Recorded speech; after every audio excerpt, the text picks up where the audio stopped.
இந்த செய்தியை வழங்குவது YPC இன்டர்நேஷனல் காலேஜ். தரம் மற்றும் சிறந்த கல்விக்கு YPC இன்டர்நேஷனல் காலேஜ்.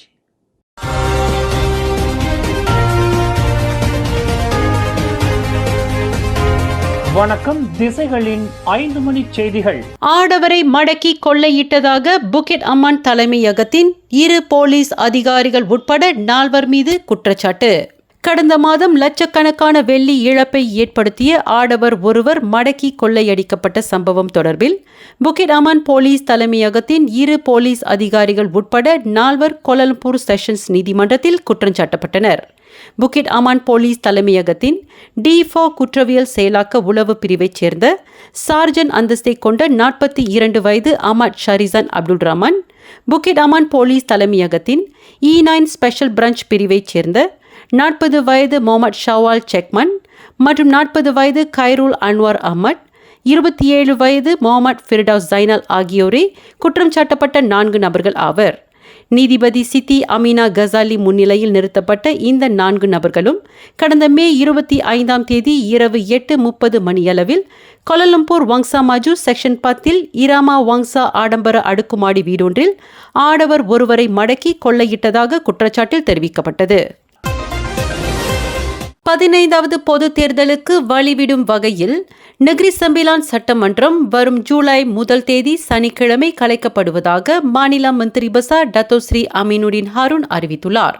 வரும் சனிக்கிழமை நெகிரி சம்பிலான் சட்டமன்றத்தை கலைப்பதற்கு மாநில சமஸ்தானபதி துவான்கு மூரிஷ் இப்னி அல் மர்ஹூம் துவான்கு முனாவிர் அனுமதி வழங்கி இருப்பதாக அமீனுடின் ஹாரூன் குறிப்பிட்டுள்ளார். முன்னதாக மாநில சமஸ்தானபதியை இன்று காலையில் சந்தித்த போது மாநில சட்டமன்றத்தை கலைப்பதற்கான பிரகடனத்தில் கையெழுத்திட்டுள்ளார் என்று அமீனுடின் ஹாரூன் தெரிவித்தார். எந்த ஒரு சட்டமன்ற தேர்தலிலும் தாம் போட்டியிடப் போவதில்லை என்று முன்னாள் பிரதமர் துன் டாக்டர் மகாதீர் முகமது இன்று அறிவித்துள்ளார். தற்போதைய தமது முழு கவனம் மலாய்க்காரர்களின் நலனை கவனிக்கக்கூடிய மலாய் பிரகடனம் பற்றித்தான். இந்த நாட்டில் மலாய்க்காரர்களின் உரிமைகள் மற்றும் அவர்களின் நலன் சார்ந்த விவகாரங்களை நிலைநிறுத்திக் கொள்ள தொடர்ந்து போராடப் போவதாக துன் மகாதீர் குறிப்பிட்டார். நாட்டின் பிரதமராக வேண்டும் என்பதற்காக மலாய் பிரகடனத்தை தாம் கையில் எடுக்கவில்லை என்றும் ஒட்டுமொத்த மலாய் சமூகத்தின் நலன் பாதுகாக்கப்பட வேண்டும் என்பதற்காகவே அந்த போராட்டத்தில் இறங்கியுள்ளதாகவும் 97 வயதான துன் மகாதீர் தெரிவித்தார்.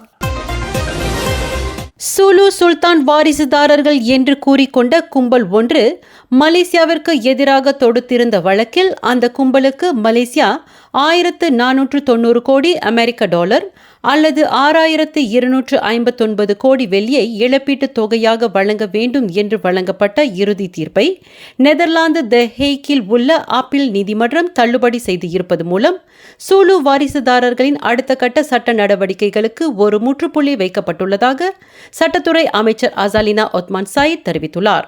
சூலு சுல்தான் வாரிசுதாரர்களுக்கு மலேசியா 6259 கோடி வெள்ளியை இழப்பீடாக வழங்க வேண்டும் என்று இவ்வாண்டு பிப்ரவரி மாதம் ஸ்பெயின் நடுவர் மன்ற தலைவர் டாக்டர் கொன்சாலோஸ் தெம்பா வழங்கிய தீர்ப்பை நெதர்லாந்து த ஹேக்கில் உள்ள அப்பீல் நீதிமன்றம் நேற்று செவ்வாய்க்கிழமை தள்ளுபடி செய்துள்ளதாக பிரதமர் டத்தோஸ்ரீ அன்வார் இப்ராஹிம் அறிவித்து இருந்தார்.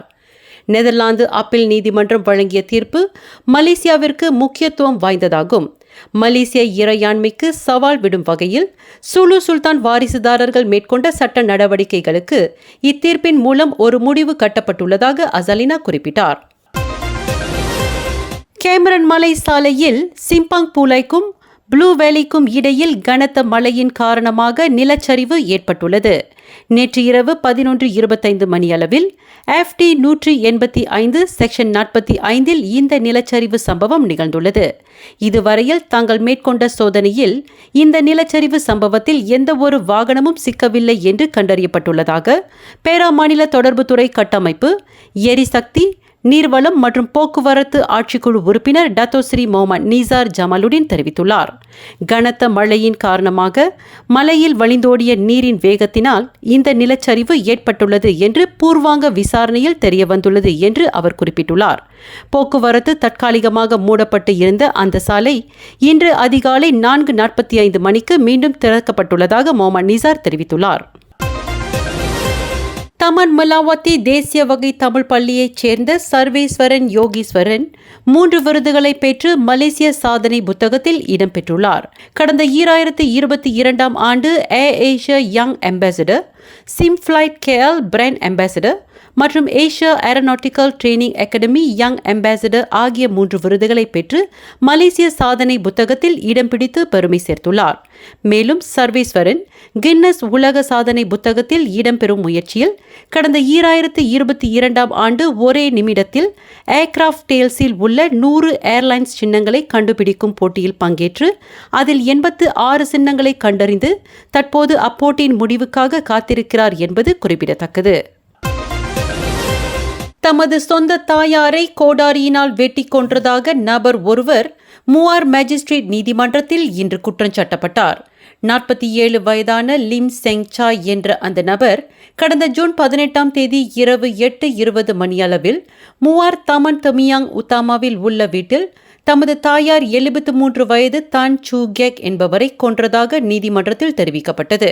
குற்றவாளி என்று நிரூபிக்கப்பட்டால் மரண தண்டனை விதிக்க வகை செய்யும் குற்றவியல் சட்டம் 302 பிரிவின் கீழ் அந்த நபர் குற்றச்சாட்டை எதிர்நோக்கியுள்ளதால் அவரிடமிருந்து எந்த ஒரு வாக்குமூலமும் பதிவு செய்யப்படவில்லை. இவ்வழக்கு விசாரணை உயர் நீதிமன்றத்திற்கு மாற்றப்படுவதற்கு ஏதுவாக வழக்கு வரும் ஜூலை 27ஆம் தேதிக்கு ஒத்திவைக்கப்படுவதற்கு மேஜிஸ்ட்ரேட் அனல்யா கமாருடின் அனுமதி அளித்தார். அதேவேளையில் சம்பந்தப்பட்ட நபரை மனநல பரிசோதனைக்கு உட்படுத்துமாறு பிராசிக்யூஷன் தரப்புக்கு மேஜிஸ்ட்ரேட் உத்தரவிட்டார். இந்த செய்தியை வழங்கியது YPC இன்டர்நேஷனல் காலேஜ். தரம் மற்றும் சிறந்த கல்விக்கு YPC இன்டர்நேஷனல் காலேஜ். மேலும் செய்திகளை தெரிந்து கொள்ள கீழே இருக்கும் பெல் பட்டனை அழுத்துங்கள். உங்கள் மகிழ்ச்சியை வெளிப்படுத்த லைக் மற்றும் ஷேர் செய்யுங்கள். தொடர்ந்து திசைகளோடு இணைந்திருக்க சப்ஸ்கிரைப் செய்யுங்கள்.